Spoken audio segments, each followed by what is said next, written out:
Greetings, everyone, and welcome back to another episode of Stiglr for the Details. My name is Alan Dickerson, known in some wargaming circles as Stiglr, and we're going to be continuing today on our how to play tutorials for Task Force, or I'm sorry, Flat Top, not Task Force, Flat Top. And this one, we're going to talk about combat, finally.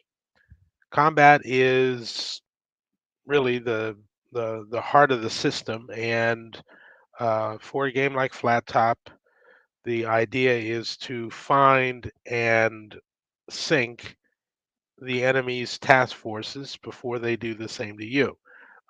You can also do combat against air bases, but for the purposes of this demonstration, we're going to assume that the U.S., the Lexington, has spotted the Japanese task force here and has sent a maximum strike there to try and sink the carrier. Now, this view here of the board assumes that both sides can see everything so that you can see everything, but in actuality, what would probably be here would be that the U.S. task force would be invisible to the Japanese player. He doesn't know they're coming. And also, these in transit forces would probably be invisible to the Japanese as well. Who knows? There might be a uh, Allied task force next to the Japanese task force shadowing it once they discovered it. But I don't want to put too many pieces on the board and confuse you too much. But let me kind of show you what it is that you're looking at here and what's been going on some of the other displays on the map. So let's start with the US. Okay, we're going to assume, let me bring this here, that a carrier of the Lexington Saratoga class has just launched this strike. And as you can see from their launch factors, for them to launch a strike of this magnitude, and we'll get into what size of the strike is, they would have to have launched um, a pretty large strike to get, say, double their launch factor during the turn of launch, which would enable them to launch 24 total factors of aircraft. Now, also keep in mind that their minimum launch factor is 3, which would allow them to launch, say, 3 factors and send them off on the turn of launch at their full movement allowance.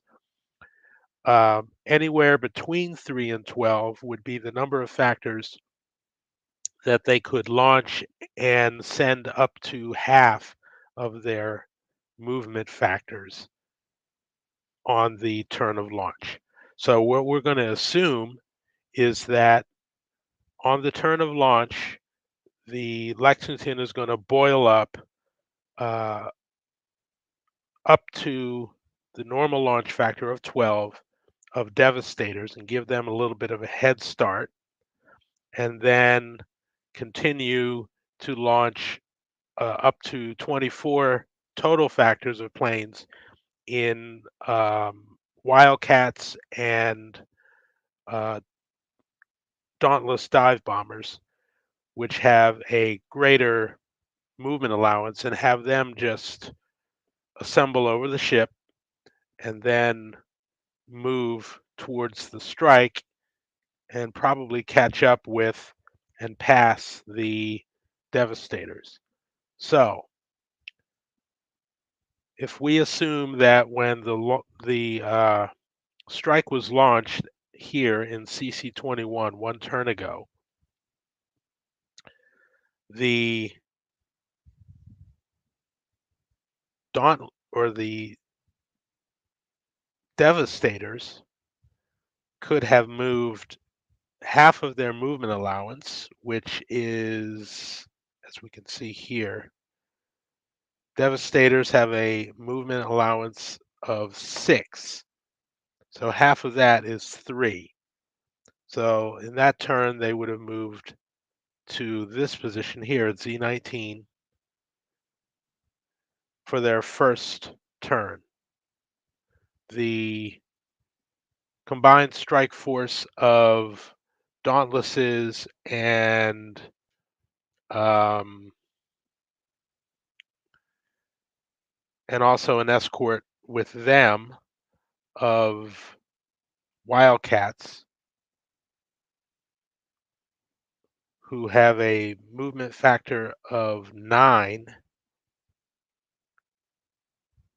Ooh, goodness. Ah, darn it. I can't get to, let's see here. Come on. Got to move that over. Excuse me. I'm having some technical difficulties there. There we go. Okay.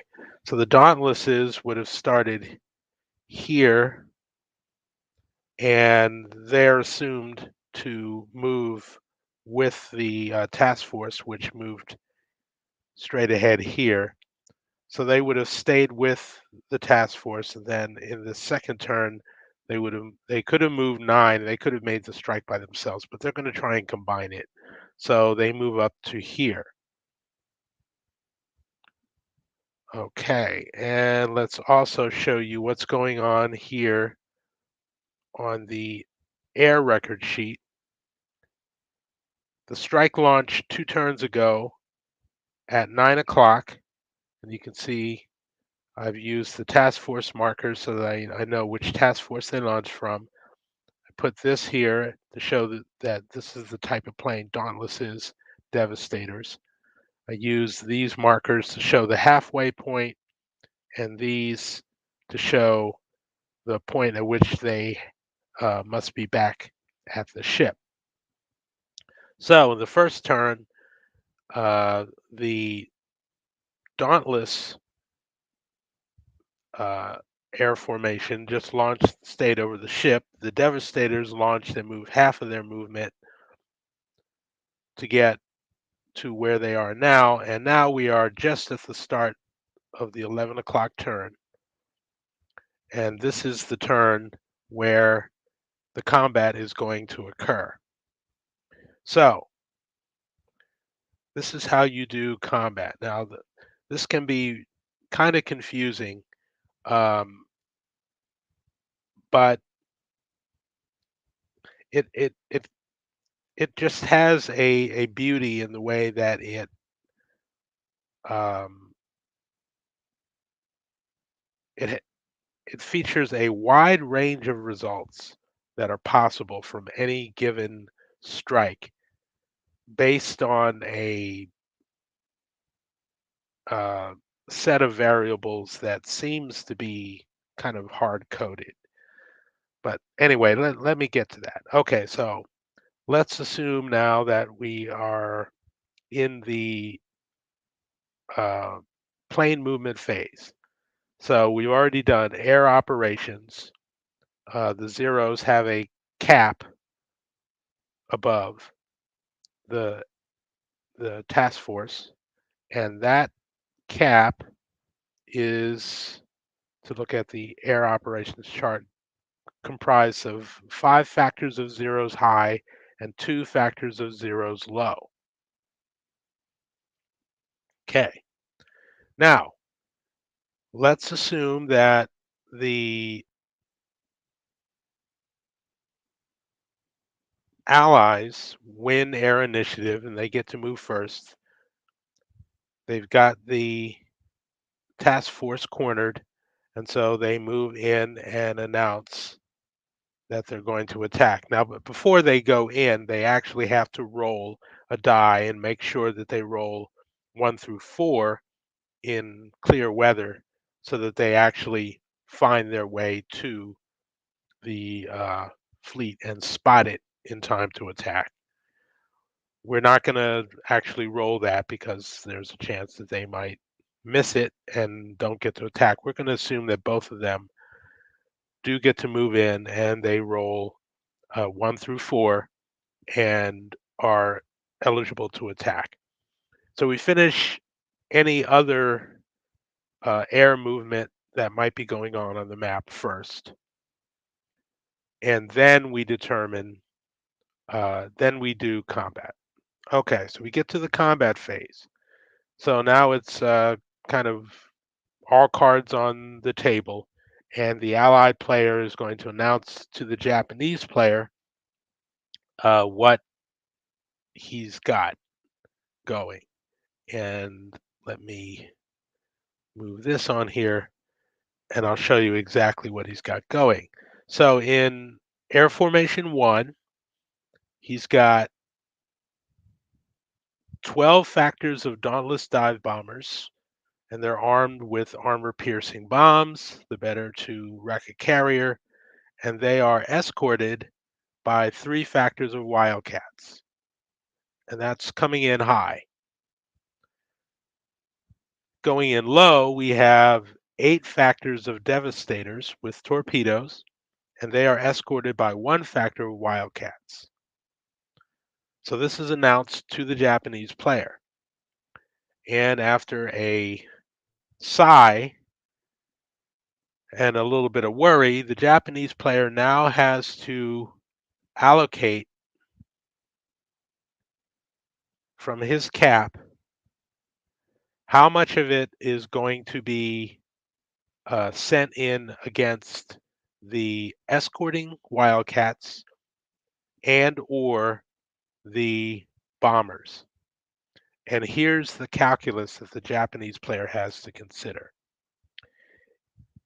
First of all, the high zeros and the low zeros, even though they're in the same formation, can only attack aircraft that are high and low respectively in the Allied formation. That's the first thing. They can't switch where they are when the attack comes in. That's kind of hard coded. They should have worked that out ahead of time. Now, what happens is when aircraft are escorted and they are intercepted by a cap, the attacking or the intercepting player has to determine how he wants to approach it. They have to try and clear out the interceptors such that after the combat, the uh, the attacking planes have a 2-to-1 ratio over the escort or better. If they don't have that, then what happens is only the air factors that were originally designated to attack the bombers can attack the bombers.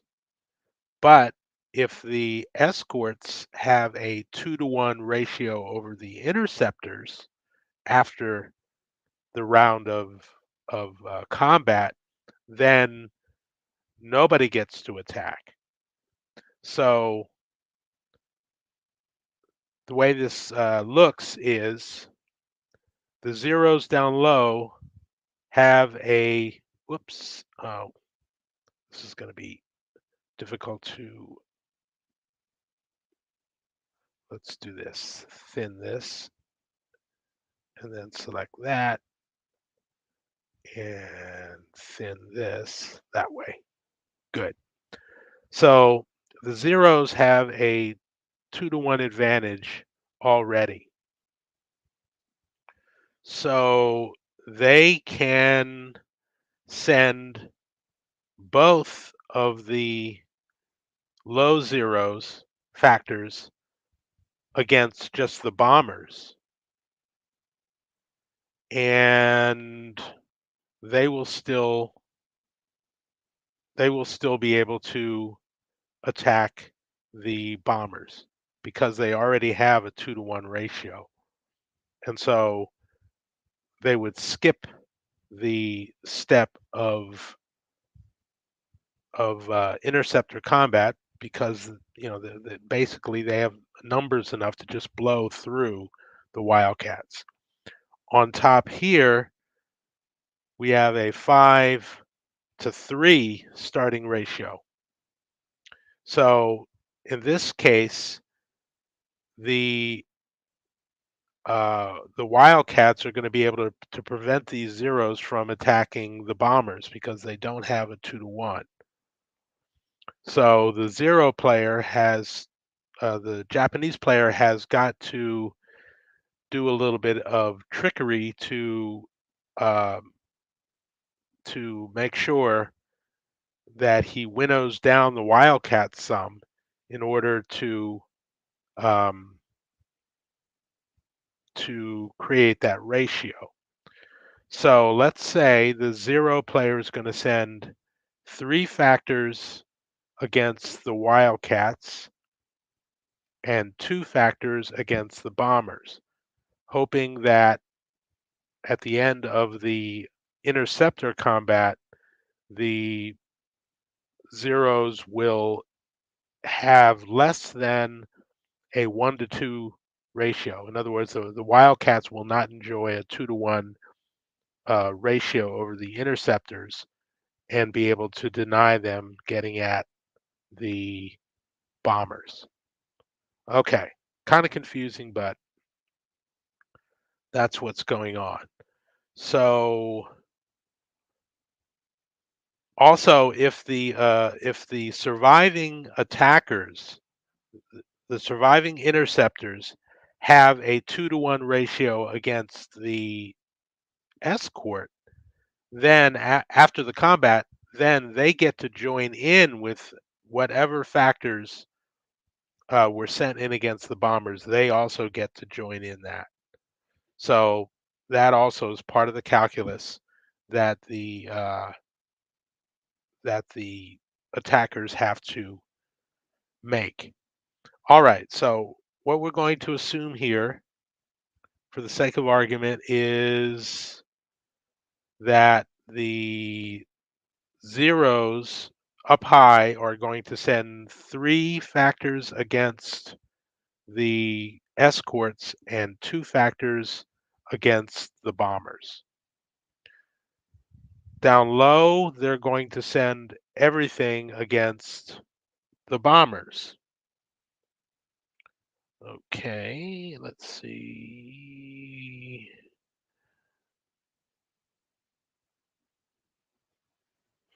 Mhm, mhm. Escorts, even if they're more.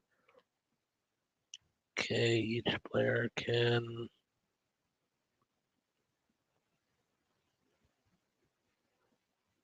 Okay. All right. So now we will uh, do the air-to-air combat between the interceptors and the attacking planes first. That's the very first thing that we do. And you also do separate combats at the high and low ranges. Now, if there are multiple formations um, with multiple high and low, you you have to combine the total number of factors of the same plane type in your calculus.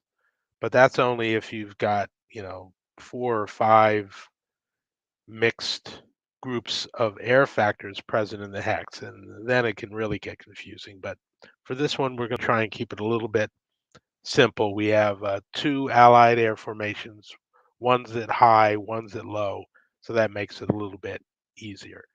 Okay, so let's do the 3 zeros attacking the Wildcat interceptors. All right. So combat is considered simultaneous. So we carry out the combat as if both sides have whatever force they sent in initially, and then we redo the calculus to determine what happens next.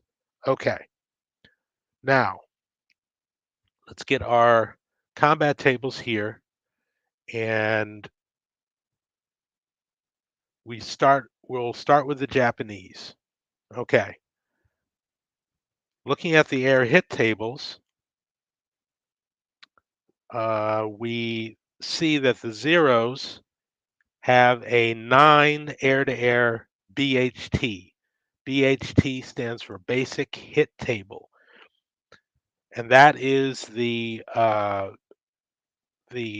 row that you use to determine what your base number of hits is going to be against whatever enemy formation. Okay, so we take a 9 air-to-air and we go to the combat results table and we cross-reference the basic hit table, which is 9, with the number of factors, in this case being 3. We cross-reference that and we end up with 1. So 1 is the stock number that will be modified by a die roll to determine what happens to that number. The number can go up or down, and this is the way that that works. You have your base of 1 and you roll a dice. If you roll a 1, the result is reduced by 2. If you roll a 2, the result is reduced by 1. If you roll a 3 or a 4, then there's no change, and whatever that result is sticks. If you roll a 5, the result is increased by 1, and if you roll a 6, the number is doubled. Okay, then if you roll that 3 or 4 and the base result sticks, you immediately roll again to see if you score a critical hit. If you roll a 6, then you consult the critical hit table. So we'll put that aside for now and see what happens. So the zeros with a basic hit table of 9 and 3 factors attacking have a base of 1. So now we roll the die and see what that means. We roll a 2. So that reduces the result by 1. That means that the 1 is reduced to 0. So the zeros have no effect. Now we see what happens with the wildcats. The wildcats have allied hit table. The wildcats have a basic hit table of 7 early in the war. And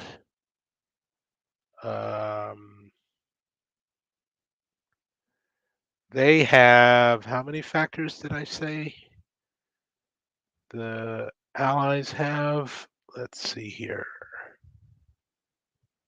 They have 3 factors with a basic hit table of 7, and their result is also 1. And they roll the die, and they get a 1. And their result is reduced by 2 to also 0. So the interceptor combat is inconclusive. All right. Now, also, you'll notice on this chart there are some zeros, and the 0 is there so that you could modify that and get a +1 and increase that to 1. I believe a 6 doubling it would actually create a 1. If you have an asterisk here at the lower ranges of the table, that means that you have to roll a 6 in order to get a 1 result. A 1 through 5 means nothing happens. So that's the lowest chance. Now, as far as the critical hits go, Oh, critical hit tables. If you roll a 6 after rolling a 3 or a 4 to make the result stick, then you consult this table and you see which which target is being hit, and then you roll another six-sided die so that if your target is a carrier which is being bombed, you can have things like elevator damage, heavy hits forward, engine room damage, etc. If, say, your target is an air formation, you two of them are no effect, and the others are that you get to roll again on the CRT and add in whatever happens there. Uh, not well, I guess up to and including another critical hit. So that's what happens there. Okay, so our combat up high was inconclusive. So now let's go to the combat down low. And I believe, let's see here. I think if the if the zeros are all slated to go in against the bombers, then the Wildcats get a free shot at the zeros. So they get a chance to winnow down the result and or if they really get lucky to destroy the zeros before they can even get at the bombers. The zeros, the low zeros, because they have chosen only to attack the bombers, do not get to roll. Okay, so we have one factor of Wildcats with a basic hit table of 7, and their result is a 0. So after that, we roll the die, and we get a 6. So that's going to be a 1. So the zeros are now going to be reduced by 1, and I've got to retire and go back to the Japanese player so that I can make these changes here. So we will clone this and decrease it to 1 each, decrease. And we'll put this over there because later we're going to put that in the dead pile for tabulation of victory points. So they get a 1. The zeros don't get to roll because they have been charged to only to attack the bombers. And the resulting ratio is now 1-to-1, which is less than 2-to-1. So the escorts cannot prevent the low zeros from attacking the bombers. So now that we have done the escort and interceptor combat, now we do the interceptors to bomber combat. And this is done starting with our high zeros. Remember, we tasked 2 of the 5 factors to attack the bombers. And we have how many factors? I think it was 8. Sorry, I have to keep doing these retires. But this module is set up to basically limit what the players can do to the other side's pieces. They can't move or touch them. All right, so we have 5, 10, 12 factors of Dauntless. That's a lot. Okay, so the zeros have a basic hit table of 9. There are 2 factors going against the bombers, and they get a 0, which they can hopefully add to. So they roll the die and they get a 3. So the result sticks, but they get a chance to roll for a critical hit, which they do not get, rolling a 4.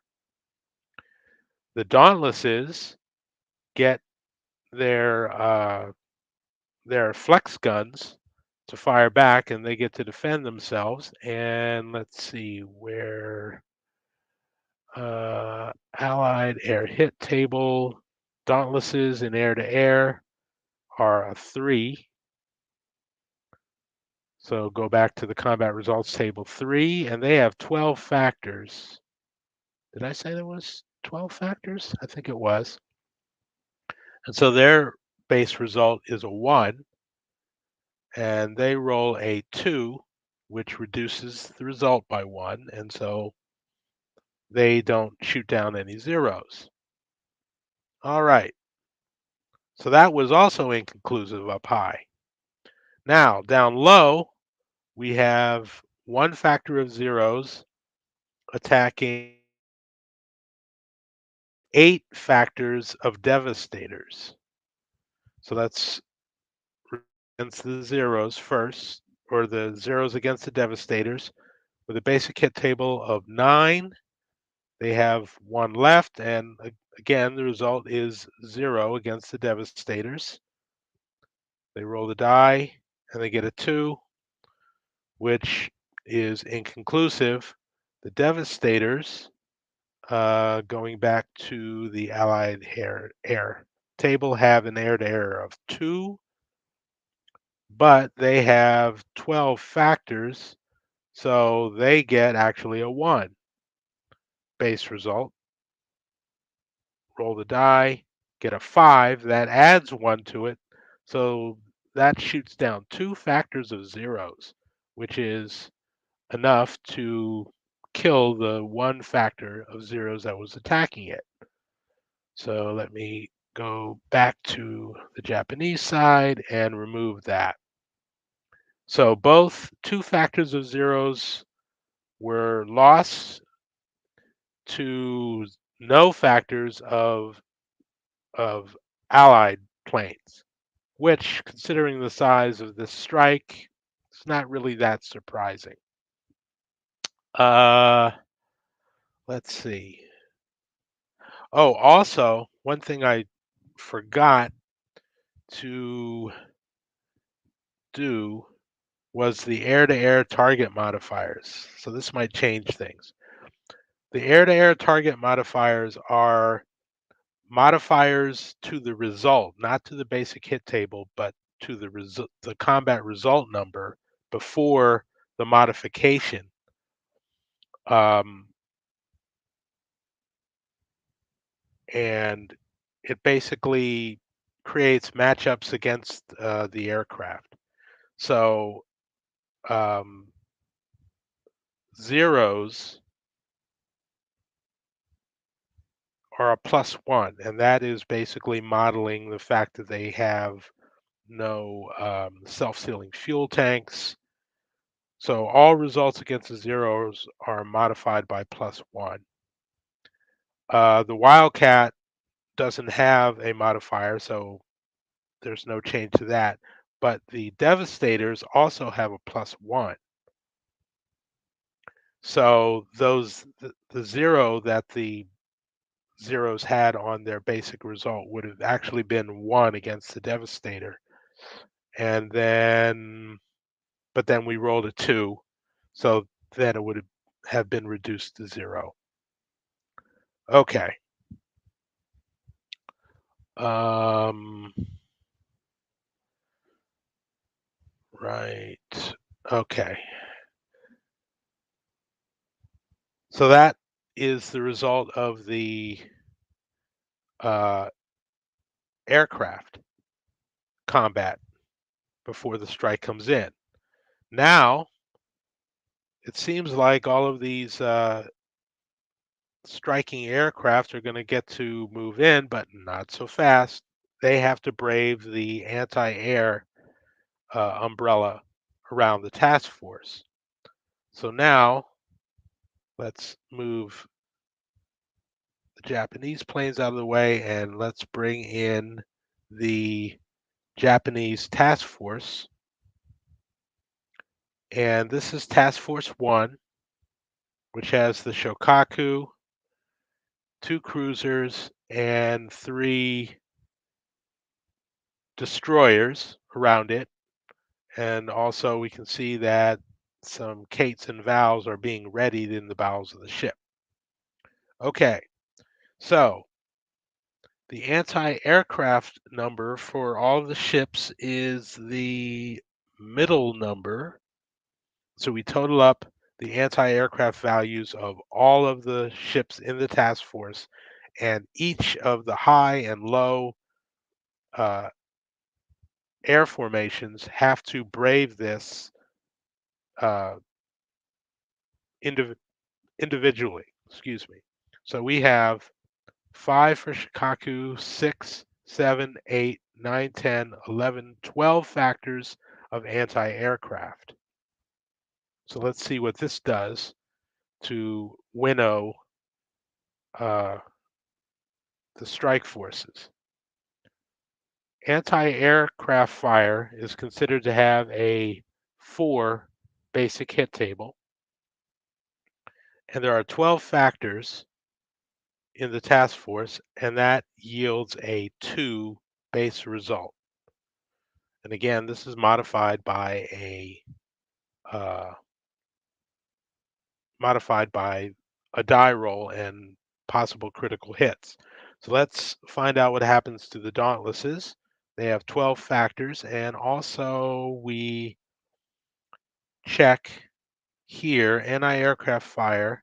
If the target contains 9 to 16 air factors and it contains 12, you get a +1. So now that 2 becomes 3. Also, against dive bombers, although they come in high, they dive to low to actually drop the aircraft. So the planes are not at high altitude and getting a -2. Also, clouds, if the attack happens in clouds, that has an effect, a -1 effect as well. Okay, so the 2 becomes a 3 because of the size of the force, more targets to hit. So we have a 3 base value based on a 4 hit table, 12 factors, which creates a basic 2 and adds 1 because of the size of the attacking formation. So we have 3. Then we roll the die to determine what happens to that number, and we get a 1. Oh, man. So that reduces the result by 2. So that only eliminates 1 factor of Dauntless. And let me have to retire again. Go to the USA side. So we'll take this, we will decrease it, we will clone it, and move 1 off there. Whoops.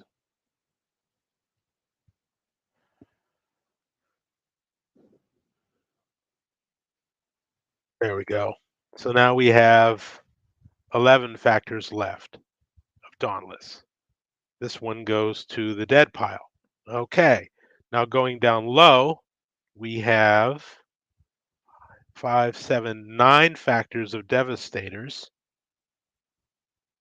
And we have the same base of 4 for anti-aircraft fire. There are 12 factors that yields a basic 2. Down here on the combat modifiers, 9 to 16 air factors adds a +1, and nothing for crippled ship targets or anchorage. None of that applies. No clouds. So we have a base of 3 against the Devastators as well. We roll the die, we get a 4, which means that the result stands, so it's a 3. And now we get a chance to roll for a critical hit. And, well, just for the purpose of this exercise, let's say that that 2 there was actually a 6. Let's roll on the critical hit table. And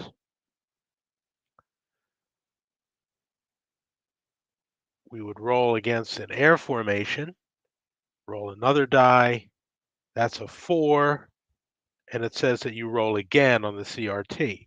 Okay, so now we're back to 3 again. Um, let's see, 3, 3, and then we modify it again, and it's again reduced by 2 because of the 1, and so that only adds 1 additional. Okay, so we got a 3 from the initial roll, and then 1 from the critical hit. So that is a total of 4 devastators knocked out. So we're going to clone this and decrease that by 2 and clone it again. So that's 4. And we're going to make this one decrease twice to 1. 2, 3, 4.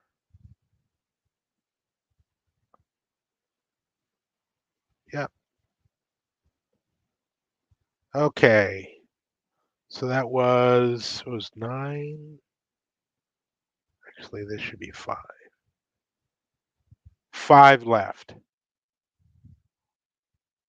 And these are right.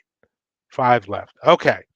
So the results of the AAA fire were that the Dauntlesses lost 1, so they have 11 left, and the Devastators lost 4, and they have 5 left. Now they get to deliver their deadly payloads. So we use the same tables. We just use different different columns of the hit tables to determine what happens. So we go to the Allied air hit table, and let's start with the Dauntlesses doing a dive bombing attack. So we have Dauntless in air attacks against ships while dive bombing over here with AP or armor piercing. They have a basic hit table of 7. So 7 back here, combat results table 7. We have 11 factors, and that yields 2 hits. Okay. Um, and none of these factors apply, so we have 2 hits. We roll the die, we get a 1. That reduces the 2 hits to 0. So the Dauntlesses miss. We can now expend their bombs, and they missed. Let's go into the Devastators. We have 5 factors of Devastators with torpedoes. We go in here, Devastators, air attacks against ships, and I think we need to expand this. Torpedo bombing, they have a basic hit table of 6. So returning to the combat results table, we have 5 factors of Devastators attacking on a basic hit table of 6, and their result is a 1. So we modify that with the die roll, we get a 6, which is doubled. So they double theirs to 2 hits on the target Shokaku. Now, it gets even more interesting. If a carrier is the target of a dive bombing attack, any hits any hits for a carrier that has aircraft either in the ready box, which is ready for takeoff on deck, or just landed, which is also on deck, those are doubled. As we can see, that doesn't apply. So the Dauntlesses, if they had actually hit the carrier, would not double their hits. Now, the torpedoes, because there are aircraft in the readying box here, their hits are doubled because these planes are down in the bowels of the ship being bombed up, fueled up, and whatnot. So the 2 hits is doubled to 4 hits on Shukaku. Now, we look at Shukaku and we see that she can take 5 total hits. So 4 renders her below half of her movement rate. So that at least slows her 2 movement rate to only 1 hex per turn. But because the 4 hits puts her to within 1 of sinking, she is considered crippled. The other effects of hits are that your launch factor is reduced by 2 per hit. So if we look at Shikaku, which is actually of the Hiryu and Soryu class, her launch factor is 8 and 3. So that is reduced by 2 and 1. So 4 hits brings her launch factor from 8 to 0. And so she is effectively dead in the water and dead to rights. So the Americans strike, and we can delete the torpedoes, and the Devastators in this case actually did live up to their name, and they have devastated the Shikaku at a loss of just 5 factors or 15 aircraft. So now the oh the other effect is for each of the hits, the target player has to remove from ship-based planes a equal number of aircraft. So we first switch to the Japanese side. So we have 7 factors of vowels and 6 factors of kates. We've got to remove 4. So let's say the Japanese player will just take 2 and 2, and this will be 3. So we will clone this and clone it again and decrease that 2 and decrease that 2 twice to create 3. Or actually,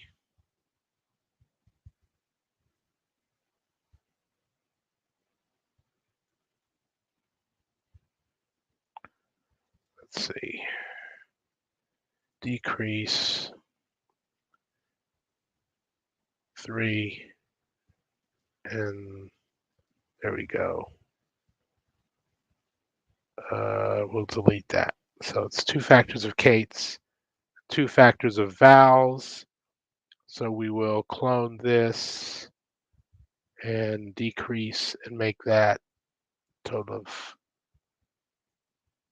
5.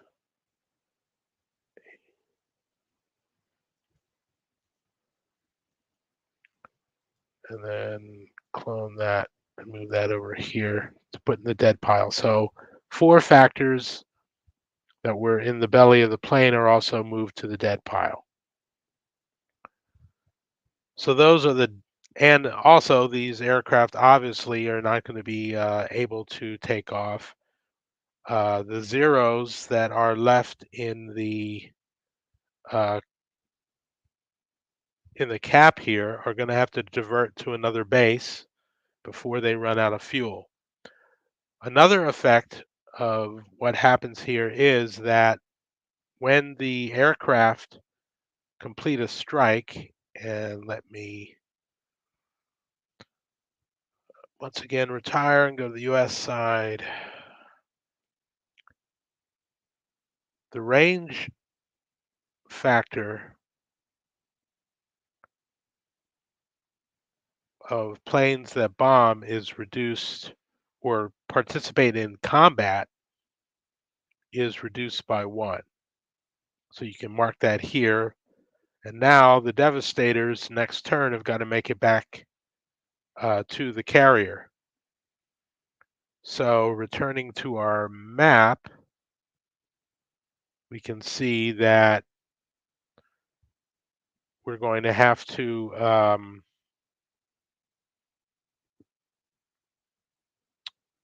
move the carrier forward, and even then, at half of their movement allowance, 1, 2, 3, they're only going to be able to get back to V17. So they're actually going to run out of fuel before they get back. So we can see here the Devastators are really, really short-legged, and usually not as devastating as they were here. They kind of got lucky, but you can kind of see that the capabilities of the Devastators are really not that great.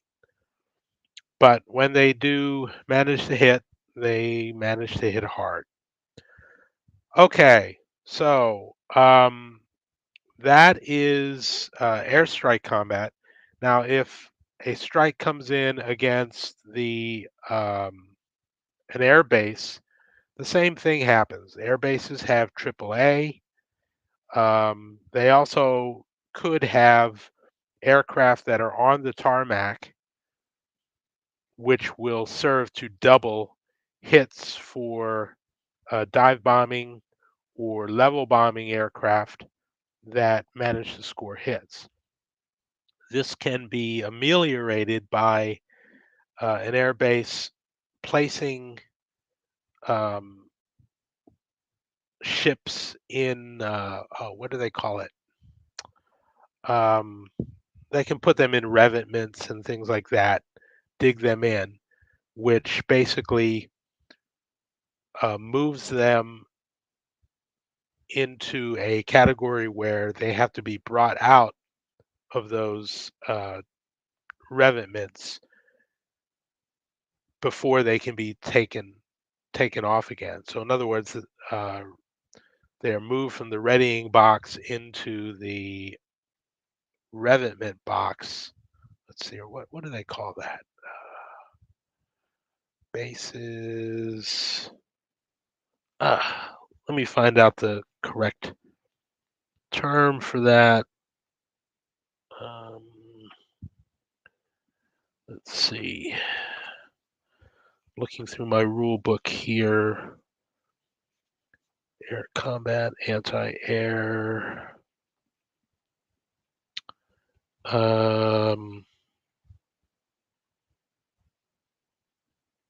Let's see here.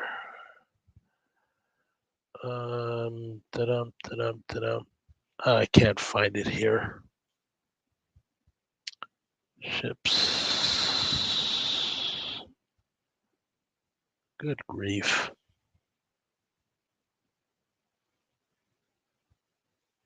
Mhm. Let's see. I think it's in damage. Here we are.